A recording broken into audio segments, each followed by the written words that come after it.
En el caso de citoquininas y gibberelinas, van a participar en los procesos también de germinación, floración y fructificación.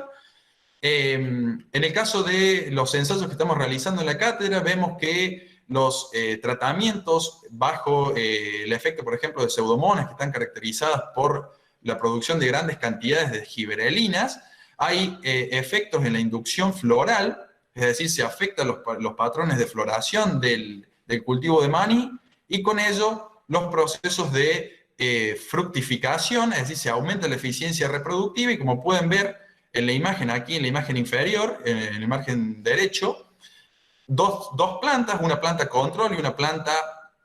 tratada, por ejemplo, con unas pseudomonas. Vemos las diferencias en la producción de vainas, es decir, en los procesos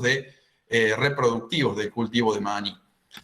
A su vez también les dije que frente a situaciones estresantes, estas PGPM pueden producir ácido abscísico, algo de etileno, que el etileno aquí es un efecto inductor, pero principalmente van a producir esta enzima, la ACC desaminasa, que frente a las situaciones estresantes van a permitir, es decir, van a como inducir en el vegetal, bloqueando la síntesis de etileno y manteniendo el crecimiento activo de la planta. Es decir, cuando la planta se encuentre frente a un desbalance nutricional, a un estrés térmico, a un estrés salino, los microorganismos, mediante esa producción de etileno, pueden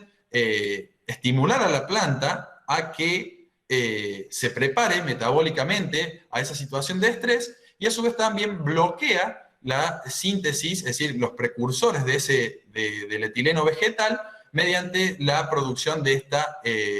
esta hormona. Y de esta forma el crecimiento se mantiene. En el caso de la producción de ácido abscísico, el ácido abscísico, recordemos, participa en los procesos de regulación estomática y a su vez también evita las pérdidas de agua frente a situaciones estresantes. En este trabajo, aquí, disculpen el tamaño de la imagen, hay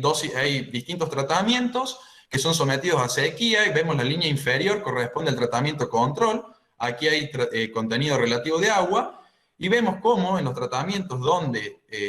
se utilizaron PGPRs, el contenido relativo de agua fue mayor, y estos investigadores encontraron que fue por efecto o acción de esta hormona del ácido abscísico, que a su vez también participó en los procesos de síntesis de prolina. La prolina también es un osmorregulador que va a ser producido por el propio vegetal. Este osmorregulador va a permitir elevar los contenidos, los potenciales agua en el interior de la célula, y permitir que el crecimiento se mantenga bajo las situaciones de tipo estresantes. Esto aquí es como, a modo de resumen y así muy rápidamente, cuáles son los principales mecanismos por los cuales estas rizobacterias pueden estimular el crecimiento vegetal. Ahora les voy a pasar a mostrar el resultado, que creo que es lo más interesante de la charla, sobre cómo son los efectos de estos microorganismos y que hemos visto en pruebas a campo. Esto forma parte de mi tesis doctoral, en donde yo estoy probando el efecto ya sea tanto biofertilizante como biocontrolador. Trabajé con microparcelas a campo. Esta es una foto aérea de mi ensayo. Yo trabajé con 2 cultivares de maní, probé 24 cepas de microorganismos, en 2 fechas de siembra, 2 cultivares les dije, y bueno, todo bloqueado por supuesto, e intentamos determinar los efectos de las PGPR sobre la producción de biomasa, la floración del cultivo de maní, el rendimiento y la calidad física del cultivo. La calidad física en el caso del maní es muy importante, sobre todo el tamaño de los granos, para determinar lo que es fracción confitería, que son los granos de mayor tamaño. Aquí, a modo también esquemático, para que todos nos entendamos de que cuando yo les hable de los estadios, esta es la escala fenológica del cultivo de maní en el periodo reproductivo, que es el periodo que nos va a interesar analizar para analizar los efectos de estas PGPRs. Vamos a tener el R1, que corresponde al inicio de la floración. Yo tenía plantas identificadas en mi ensayo, las cuales realicé un conteo diario de floración desde el día 45 más o menos, para que tengan una idea de que se sembró el cultivo, hasta el día 150. El maní tiene una particularidad que florece, llamadas florales, es decir, todos los días tiene flores nuevas y permite que sean contadas. Esa flor vive durante un día, luego se marchita. Entonces, de esa forma, yo el otro día puedo volver y contar las flores nuevas. Yo lo realicé en plantas marcadas desde el día 45 al día 150. Y después lo que determiné fue, bueno, producción de biomasa, obviamente, en los distintos estadios, principalmente el estadio R3 y R5, que corresponden al periodo crítico. R3, inicio de formación de vainas, y R5, el llenado de granos. Y en R8, que es la madurez de cosecha, como ven en la imagen,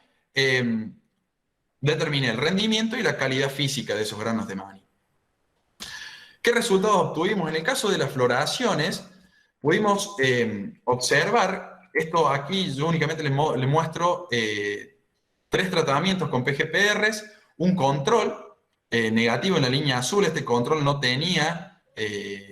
ningún tipo de microorganismo, es decir, fue sembrado tal cual la semilla, y un control que es en verde, el control con Bradyrhizobium japonicum, que es una cepa de rhizobio. Como sabemos, el maní es una leguminosa, puede formar nódulos, por lo tanto dijimos, bueno, pongamos un control con una cepa de Bradyrhizobium utilizada en el cultivo de maní para compararlo con las PGPRs. Y después les muestro en línea roja una cepa de Bacillus, en la línea gris que está tapada aquí, solapada por esta línea roja, otra cepa de Bacillus, y en amarillo una cepa de Pseudomonas. En el caso de la cepa de Bacillus, vemos que hay un efecto de corrimiento de la floración, es decir, cambio en la pendiente, sobre todo en la fase lineal. Vemos que esta planta era capaz de producir 13,4 flores por día, mientras que el resto de los tratamientos no se diferenciaban del control y teníamos 11,4 flores por día. En el maní esto es muy importante, en la floración, porque flores tempranas siempre están relacionadas con cajas cuajadas en los primeros estadios, por lo tanto un mayor tiempo de crecimiento de esa vaina, mayor tiempo de crecimiento del grano, y con ello granos mucho más grandes, que son los que nos interesan para determinar la calidad confitería. Cuando nosotros levantamos estas plantas, es decir, al día 150 las cosechamos, dijimos también de determinar cuál era la distribución de las vainas en relación al eje principal. Como ven en el gráfico aquí del margen inferior izquierdo, le decíamos, bueno, si hemos tenido más flores, es decir, si hemos tenido una pendiente de flor en la zona central de la planta, es decir, en las plantas pegadas al eje.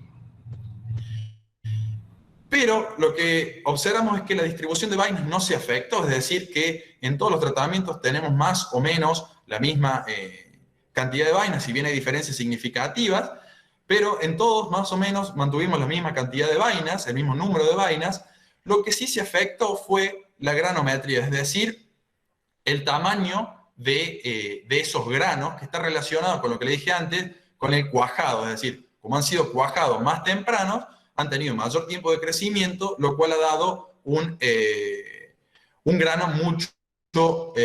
mucho mayor. En el caso aquí de esta cepa que veíamos en color rojo, esta cepa de Bacillus, vemos cómo los granos, que es la fracción confitería, es decir, de mayor a 8 milímetros, vemos cómo ha incrementado porcentualmente el número de esos granos. Vemos que el incremento ha sido significativo en relación al control, que es la línea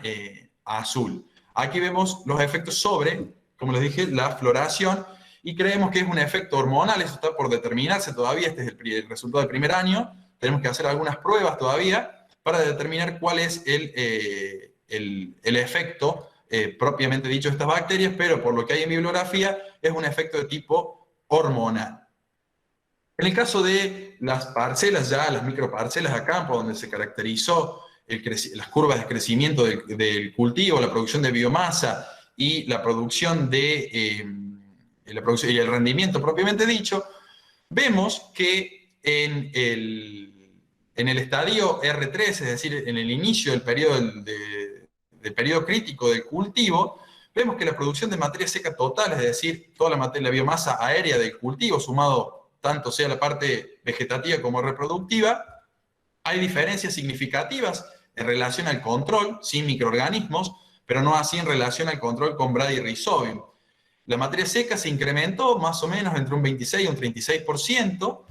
y la materia seca de vainas también vemos en la línea anaranjada, si bien es muy incipiente, si ustedes observan son 10, 15, 20 kilos por hectárea nomás, es decir, estamos recién en el inicio de la formación de vainas, hay pequeñas variaciones que las pudimos confirmar en el estadio R5.5, en donde la producción de materia seca, es decir, la tendencia se mantuvo, hay diferencias con el control, aquí hay un 30-40% de variación, y en la materia seca de vainas, es decir, la materia seca reproductiva, también hay diferencias con el control en algunas de las cepas, y esa diferencia, es decir, los aumentos tuvieron entre un 6 a un 36% en el incremento de esta materia seca reproductiva. Ahora bien, sabiendo que hay diferencias en la producción de biomasa, dijimos, bueno, sería de esperar que haya diferencias en la generación del rendimiento. Estos son los rendimientos que hemos obtenido para estas tres cepas, evaluadas más los controles. Aquí tenemos en azul los rendimientos en vaina y el rendimiento en grano. No se asusten por los valores, este ensayo se encontraba bajo riego también, entonces de ahí lo elevado de los rendimientos obtenidos. Y vemos que hay diferencias significativas con el control, un control que rondó los casi 5.000 kilos en granos contra 7.000 kilos, por ejemplo, de pseudomonas. Aquí lo que hablábamos de la eficiencia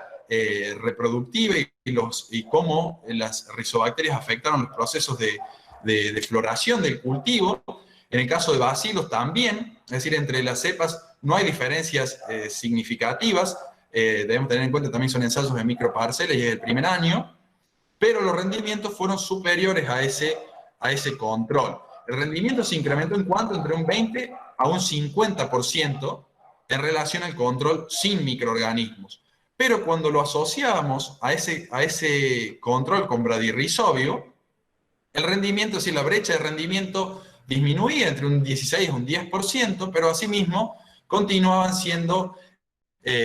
significativos, y a su vez debemos pensar en términos económicos, esto representaría un incremento del margen bruto por hectárea de este cultivo. En el caso también les dije que evaluamos la calidad física del grano, es decir, el porcentaje de grano a confitería, ya que también es un parámetro que es retribuido por el mercado. Vemos diferencias, es decir, que estos tratamientos en donde no solo se aumentó el rendimiento, vemos que se aumentó el tamaño de los granos. Ese tamaño de granos superior a 8 milímetros, nos representó que en tratamientos como el de pseudomonas, el 80, casi el 82% total de granos sean confiterías contra un 74%, por ejemplo, del tratamiento control. Es decir, que se incrementó entre un 8 y un 10% el total de granos destinado a confitería. Estos incrementos de las PGPR se deberían principalmente, por las primeras conclusiones que hemos arribado, a incrementos en la eficiencia reproductiva, que incrementa los índices de fertilidad y afecta principalmente el número de granos, que como bien sabemos es uno de los dos componentes que nos va a definir el rendimiento, el número de granos y el peso de los granos. En el caso del peso de los granos, es decir, el peso individual de cada uno de los granos, cuando nosotros hacemos los promedios, no ha variado, sí ha variado el número en nuestros tratamientos. También quería mostrarles otro dato de un ensayo que hemos realizado en maíz. Esto lo he realizado en un campo en donde utilicé un híbrido de Don Mario, que fue sembrado el 23 de noviembre del 2019. Fue sembrado con una sembradora, propiamente dicho, como si fuera un maíz normal, y adaptamos un mecanismo para inocular estas rizobacterias a fondo de surco, es decir, realizar un chorreado a fondo de surco. A medida que la sembradora va sembrando, se iba colocando el inoculante de la misma forma que lo realicé en el cultivo de maní. Y En este caso, los resultados que hemos obtenido a campo en maíz, si bien las diferencias de rendimiento son menores que las del cultivo de maní, este maíz se encontraba en secano, es decir, a campo, en condiciones a campo, y a su vez también con el año que hemos pasado, donde la situación no favoreció climática, vemos que en el caso de Pseudomonas, que era el mejor tratamiento que teníamos en maní, es decir, el que mayor estimulaba el crecimiento, se mantuvo para maíz. Esto para nosotros es muy importante, muy bueno, porque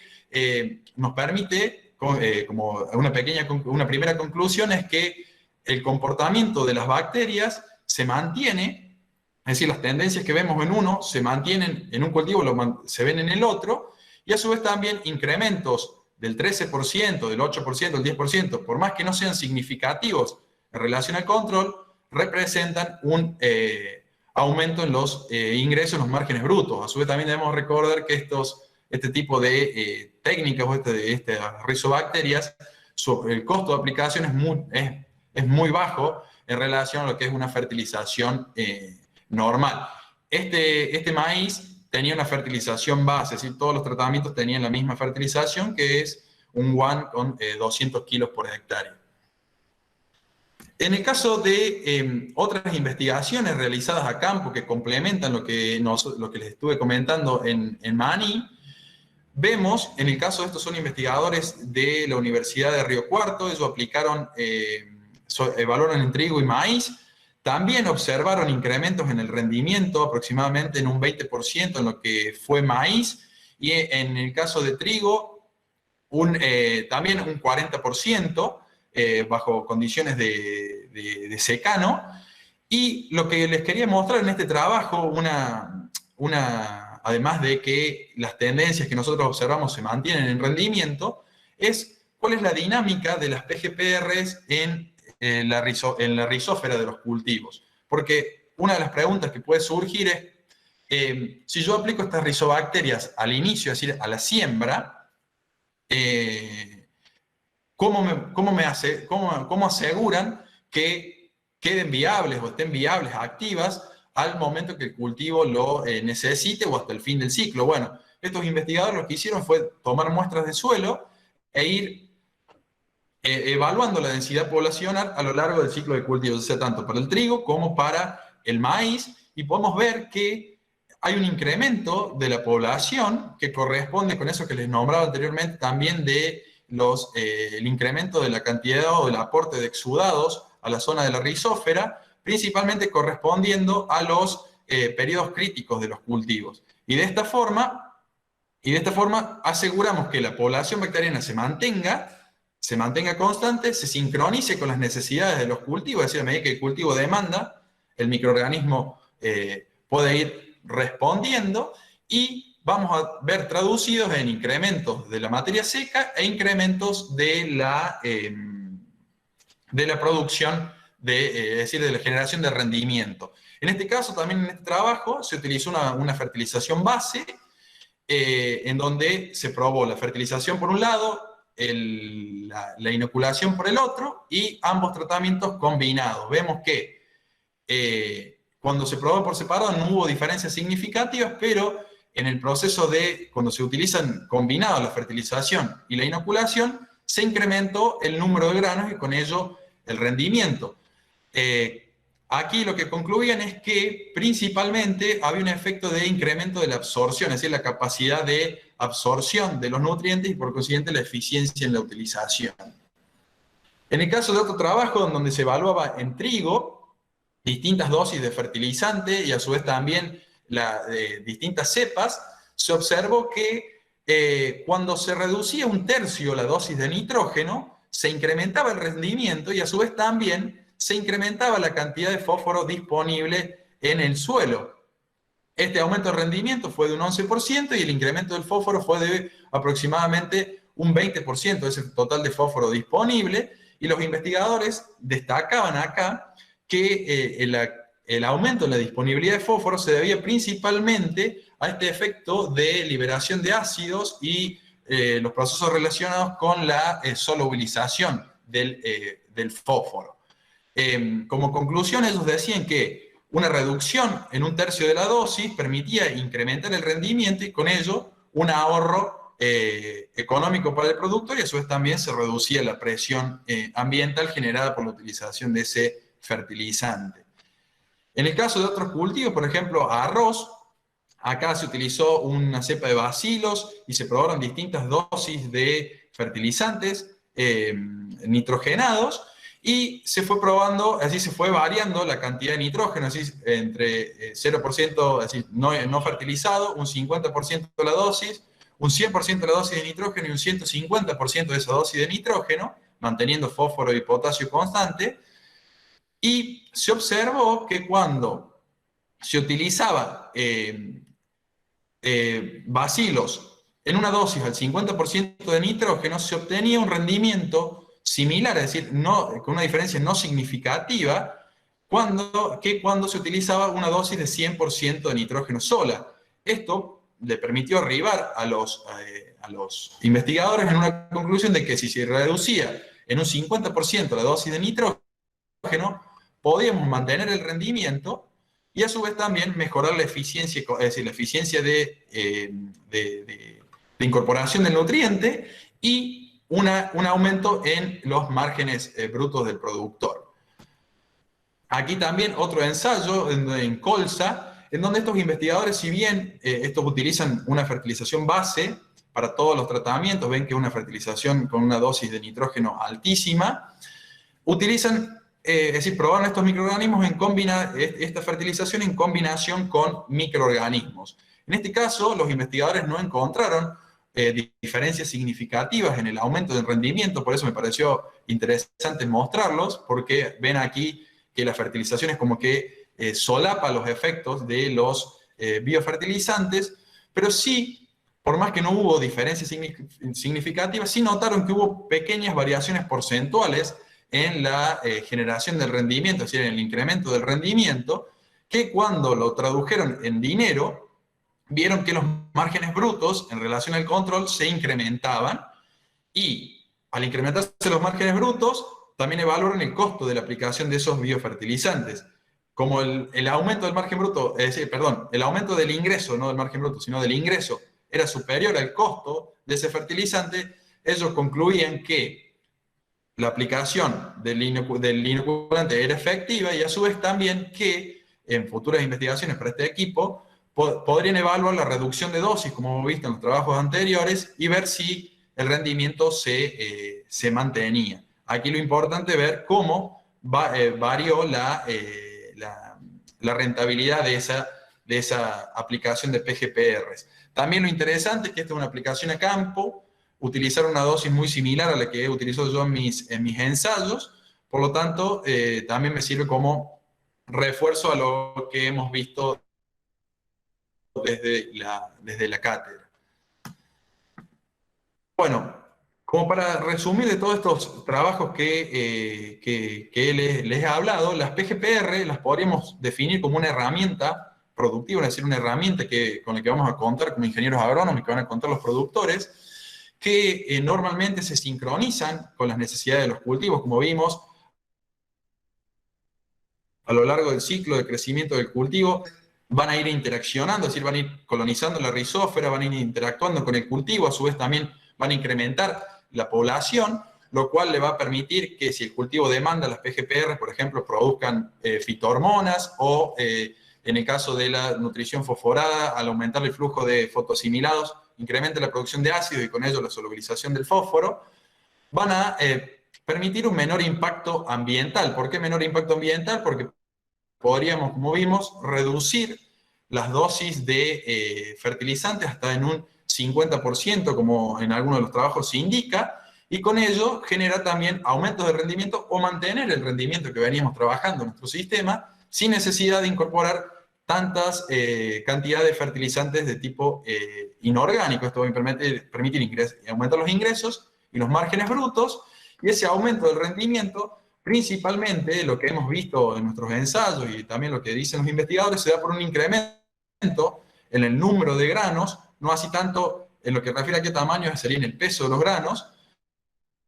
producto de que se aumenta la eficiencia reproductiva, es decir, en vez de fijar por ejemplo, si fijara un grano en promedio por vaina, pasaríamos a fijar 1.2, 1.4, 1.5 granos y con ello incrementamos el rendimiento del cultivo y los márgenes brutos de los productores. Por eso yo la defino como un complemento y no como un reemplazo a la fertilización química, ya que me permitiría reducir las dosis y a su vez también aumentar los procesos de eficiencia o toma de los nutrientes en suelo. Eso es lo que respecta a mi presentación. Sé que es mucha información, así que espero haber sido claro y haber destacado lo importante. Pasamos ahí a Julius, te doy la palabra. Aquí también les dejo mi mail de contacto. Yo trabajo en la Sí, cátedra de Ezequiel. microbiología.